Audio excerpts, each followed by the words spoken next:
When I left government, I intended to write an article, which unfortunately I never got around to, which was going to be called Mistakes Made by Me. A number of the biggest mistakes we made were my idea.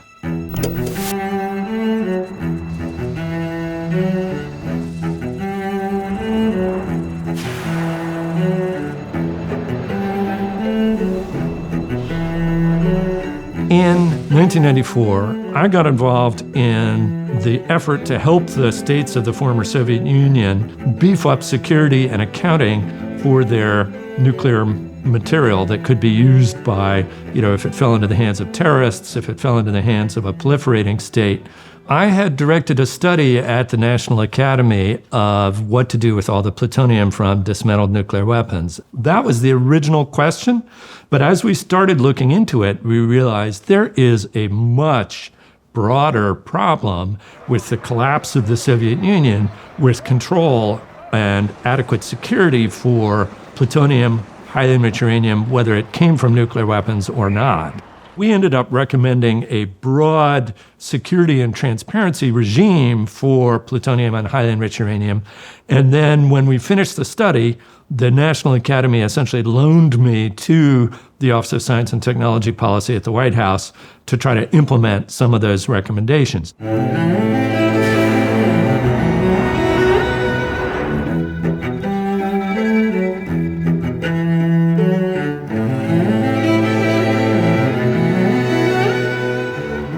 We ended up having a meeting with the chief nuclear regulator of Ukraine at that time.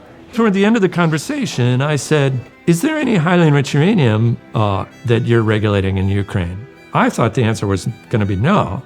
But he said, "Yeah, we got highly enriched uranium at several places. We got one place with 75 kilos of 90% enriched, highly enriched uranium powder, and there's hardly anybody guarding it, and it's really kind of a worry." And I was like, "What?"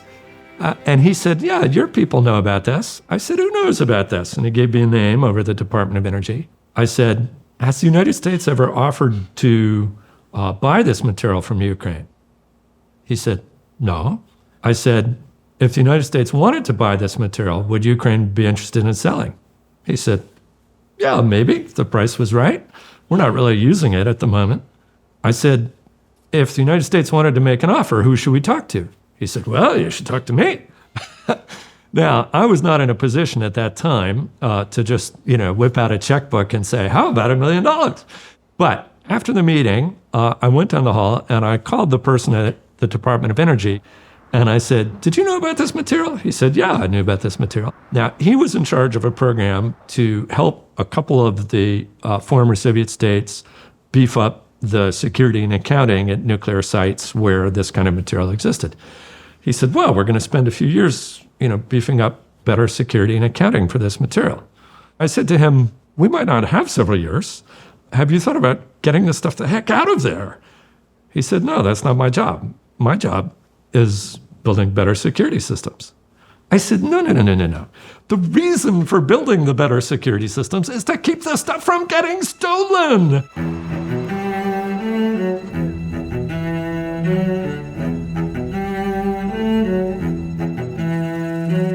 One of the lessons there is don't bake just one solution as the only approach in your thinking, because it may blind you to other options that may actually be better solutions to a particular problem. Program managers are assigned to lead a program doing a particular thing. They aren't told, think about whether your program is the right answer for the thing that needs to be done or whether something else entirely. That's not what they're told to do. They're told to take a particular hill, and if that hill is no longer relevant to the wider war or there's a different way to win the battle than taking that hill, that's not their job to think about. Unfortunately, by the time I had left government, I realized that, oh my God, we never did anything about that. There was a lot going on in 1994 related to security of nuclear material, and all three of us collectively dropped the ball. No offer was made to Ukraine at that time to remove the material. Ultimately, during the Nuclear Security Summit process, decades later in the Obama administration, that material was fully removed from Ukraine. It no longer poses a possibility of being stolen.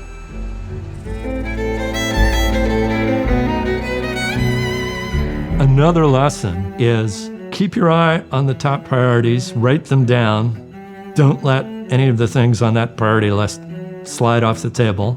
Be gentle in your judgments of other people. They're probably doing their best. When you're in government, you're just running from one thing to the next, and you have relatively limited ability to draw back and say, wait a minute, what about that idea over there? When you're focused in on these ideas right here. Frank von Hippel was my boss for part of the time I was at the White House Office of Science and Technology Policy. And at one point, Frank and I were racing down the hall to a meeting, and he said, Matt, what we're suffering from is thought deprivation. Because you're just so busy when you're in government.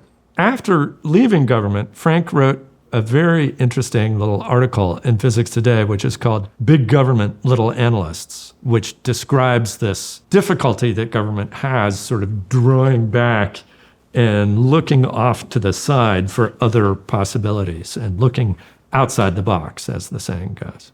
And that's the real value of people outside the government, because not constrained by all running the programs, and of course not having as much information about what's really going on as the people in government do, to be fair, they can come up with a new idea and sort of lob it over the transom. And if they have the right connections, sometimes that new idea turns out to be a good one.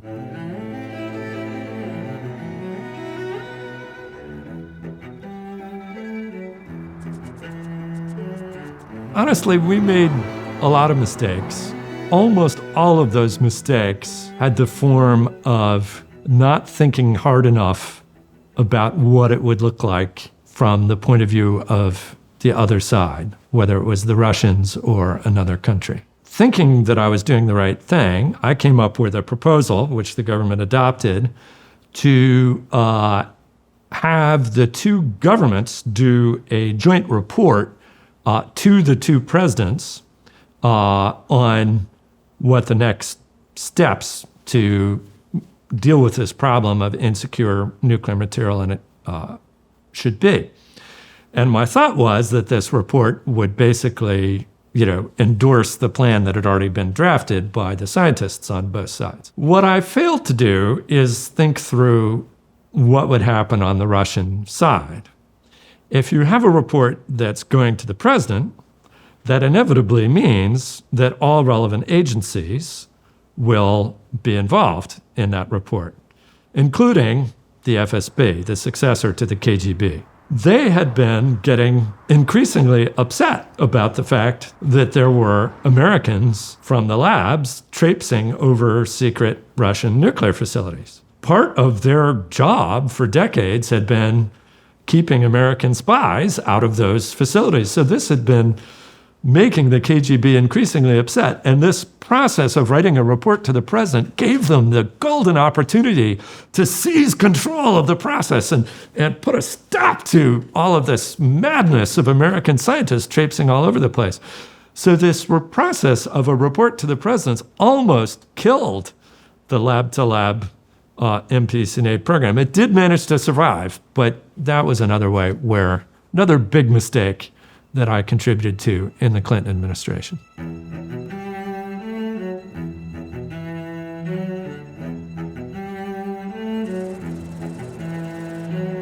At these times when things look very dark, find ways to maintain your optimism. You should also not assume that the way things are right now between the United States and Russia or the United States and China is the way it's always going to be.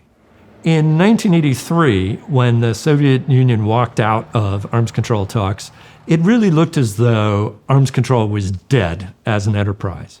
And yet, a few years later, you had the great breakthroughs to real reductions for the first time, real on-site inspections for the first time.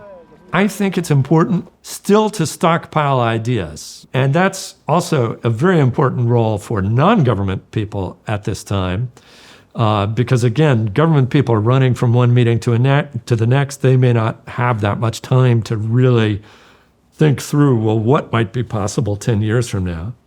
We need to have a set of ideas ready to go so that when governments are again able to talk to each other and willing to talk to each other, you've got something there for them to talk about. Things happen, and we need to be thinking about it and preparing for it and coming up with ideas.